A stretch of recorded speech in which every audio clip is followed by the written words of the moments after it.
Tollywood star hero global star NTR నటించిన latest movie Devara ఈ రోజు థియేటర్లో సందడి చేసింది. RRR తర్వాత 6 ఏళ్లకు సోలోగా వచ్చిన సినిమా దేవరా భారీ అంచనాలతో ఈ సినిమా విడుదలైంది. మొదటి షోతోనే మంచి టాక్ ను సొంతం చేసుకుంది.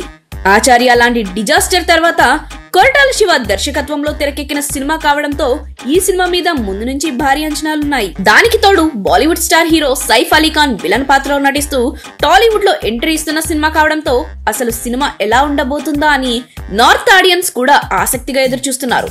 ప్రమోషనల్ కంటెంట్ తో ప్రేక్షకులను కన్ఫ్యూజ్ చేస్తూ వచ్చిన దేవరా సినిమా ఎట్టకేలకు ప్రేక్షకుల ముందుకు వచ్చేసింది. ఈ సినిమా టాక్ ఎలా ఉందో ఈ స్టోరీ గురించి కాస్త వివరంగా తెలుసుకుందాం.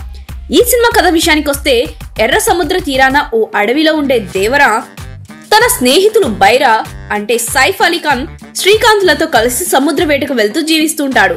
అలా వేటకు వెళ్లి కష్టపడినప్పటికీ వారి జీవితాల్లో ఎలాంటి ఎదుగు పొదుగు లేకపోయేసరికి మురగా అనే వ్యక్తి వారికి భారీగా డబ్బులు వచ్చే పనిస్తాడు. సముద్ర అధికారుల కళ్ళు గప్పి మురుగా ఇచ్చిన సరుకును తరలించడమే ఆ పని. అయితే ఉన్నట్టుండి దేవరా ఆ పని చేయకూడదని, సముద్రం వైపు వెళ్లకూడదని ఆంక్షలు విధిస్తాడు. అది నచ్చని బైరా దేవరాను చంపడానికి ప్లాన్ వేస్తాడు. ఆ విషయం తెలుసుకున్న దేవరా ఎవరు ఊహించని నిర్ణయం తీసుకుని సముద్రం పైకి వెళ్తాడు. అసలు డబ్బుల కోసం పని తీసుకున్న దేవరా ఎందుకు మురుగా పని వద్దంటాడు? స్నేహితులే ఎందుకు చంపాలనుకుంటారు? అసలు దేవరా ఎక్కడకు వెళ్ళాడు?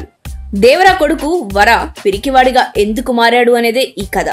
ఈ సినిమాలో ఎన్టీఆర్ డ్యూయల్ రోల్ చేసిన సంగతి తెలిసిందే.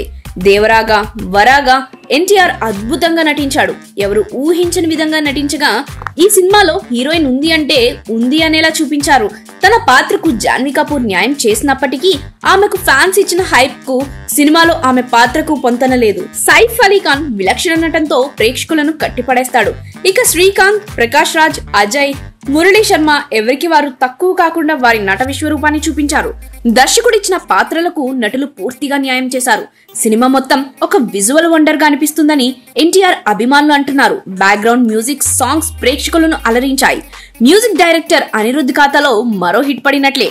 టెక్నీషియన్స్ అద్భుతంగా పనిచేశారు. సినిమా అవుట్పుట్ బాగా వచ్చింది. కొరటాల మార్క్ ఇందులో కనిపిస్తుంది. అతని కష్టమే సినిమాకు ప్లస్ అయిందని చెప్పాలి. దేవరా ప్లస్ పాయింట్స్ విషయానికి వస్తే అనిరుద్ధ్ మ్యూజిక్ ఈ సినిమాకు బిగ్గెస్ట్ ప్లస్ పాయింట్.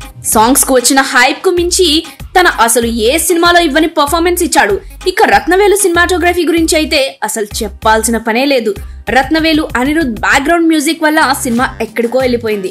దర్శకుడు కొరటాల శివ ఫ్యాన్స్ కు కావాల్సిన దానికంటే ఎక్కువే ఇచ్చారు. Pre interval scenes, pre climax సన్నివేశాల్లో ఊహించని ట్విస్ట్లు ఇచ్చి ఎన్టీఆర్ ఫ్యాన్స్ కు మంచి సినిమా ఇచ్చారు. అలాగే మైనస్ పాయింట్స్ చూస్తే కొరటాల శివ దర్శకత్వంలో ఎప్పుడు ఉండే మైనస్ పాయింట్లే ఈసారి కూడా ఉన్నాయి. VFX సన్నివేశాలు, సెకండ్ పార్ట్ కోసం కథను సాగదీయడం సినిమాకు మైనస్ పాయింట్స్ అయ్యాయి.